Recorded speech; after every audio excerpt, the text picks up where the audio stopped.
Okay, let's continue discussing the practice problems. And we are now in problem number 5.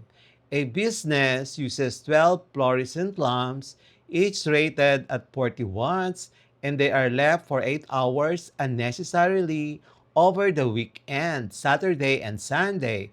Calculate the total energy wasted in kilowatt hour. Power is equals to 40 watts each, and the N is 12, T is 8 hours per day, days 2, required energy wasted in kilowatt hour. And then use the formula energy is equals to P times N times T times day over 1,000. Calculate, substitute the given data, and the final answer is 7.68 kilowatt hour.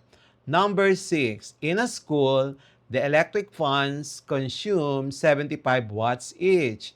If 15 fans are running during a 2-hour lunch break when no one is inside the classroom, find the total energy wasted given P 75 watts each and 15 and T 2 hours. So required energy wasted in kilowatt hour. So solution, energy is equals to P times N times T over 1,000. Substitute the given data. The final answer is 2.25 kilowatt hour. Number 7. A household leaves a 200-watt television on for 3 extra hours daily. How much energy is wasted in a month? Equivalent to 30 days. So given P is 200 watts, T is 3 hours per day, days 30, required energy wasted in kilowatt hour. Use the formula. Energy is equal to P times T times days over 1,000. Substitute the given data. The final answer is 18 kilowatt hour. Number 8. An electric water heater consumes 2.5 kilowatt if it is left switched on for 1 hour longer than necessary each day. Calculate the total monthly energy waste in kilowatt hour. So required P 2.5 kilowatts, T 1 hour per day, days 30. Required the energy wasted in kilowatt hour. So use the formula, energy is equals to P times T times the number of days. Substitute now the given data. The final answer is 75 kilowatt hour. Number 9. A printer in an office has a standby consumption of 10 watts. If the printer is left plugged in for 24 hours a day, determine the energy wasted in 1 year in kilowatt hour. So we're given P 10 watts, T 24 hours per day, days 365, required energy wasted in kilowatt hour per year. So solution, energy is P times T times days over 1,000. Substituting the given data, the final answer is 87.6 kilowatt hour. Number 10.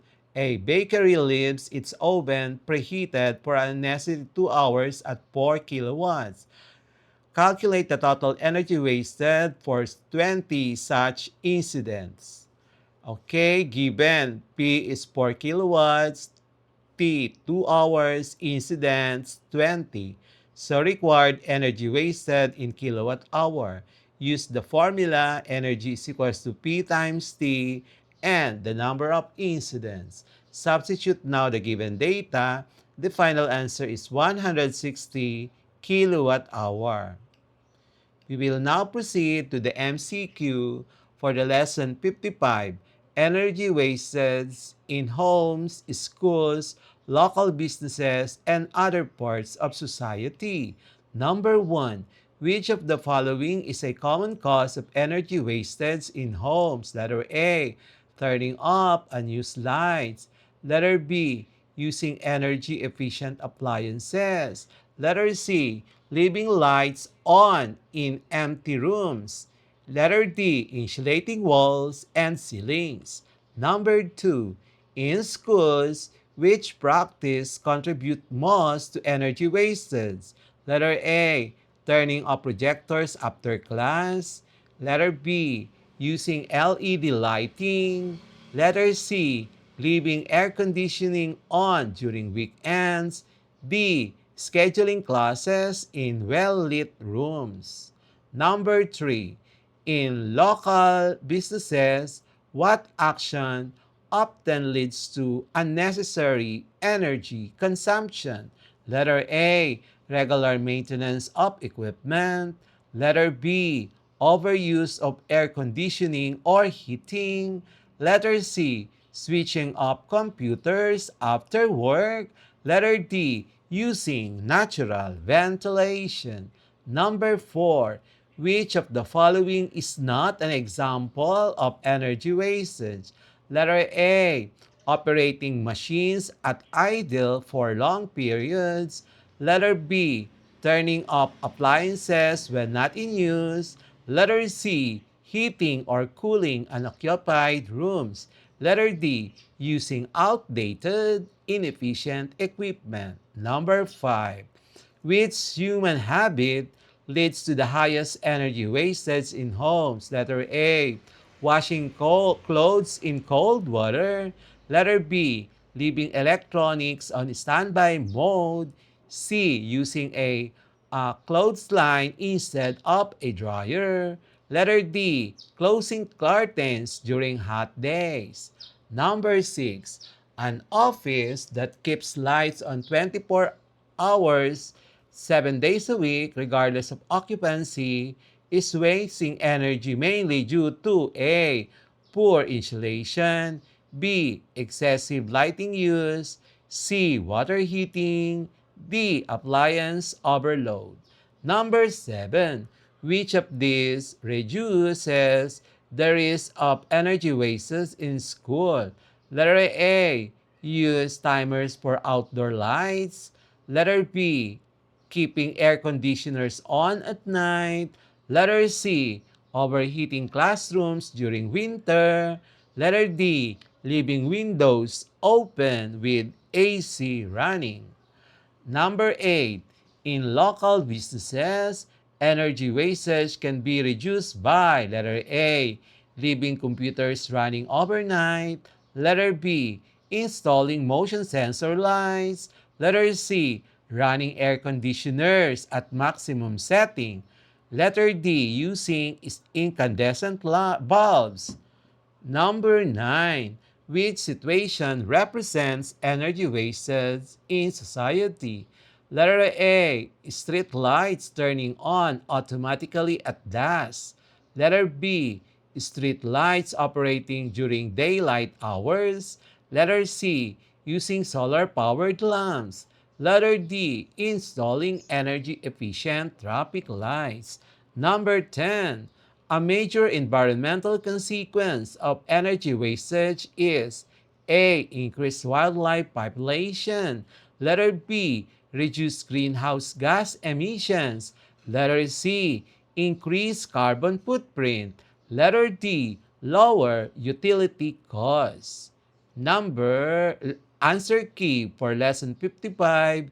Please proceed to lesson 56. And the answer key for lesson 54, energy loss in homes, schools, local businesses, and other parts of society is as follows. So number 1, A, open windows in summer. Number 2, B, poor insulation in classrooms. Number 3, B, leaving computers running overnight. Number 4, C, conduction loss. Number 5, D, air conditioner. Number 6, C, air infiltration. Number 7, C, incandescent bulb. Number 8, C, improved insulation. Number 9, B, opening the refrigerator frequently. Number 10, C, electrical consumption. Number 11, A, phantom load. Number 12, B, drafty windows and doors. Number 13, B. Increase energy bills. Number 14. A. Installing double glazed windows. Number 15. B. Excessive idling of machinery. And that's it for today's lesson here on Smile Road. If you learned something new today, don't forget to hit that like button and share this video with your classmates. And make sure to subscribe and tap the notification bell so you'll be the first to know when a new lesson drops. This is Sir M, reminding you that learning doesn't stop after the bell rings. Keep asking, keep exploring, and always walk the road of knowledge with a smile. Smile Road, where curiosity meets discovery. Bye-bye. See you in our next lesson. Thank you, everyone. Bye-bye.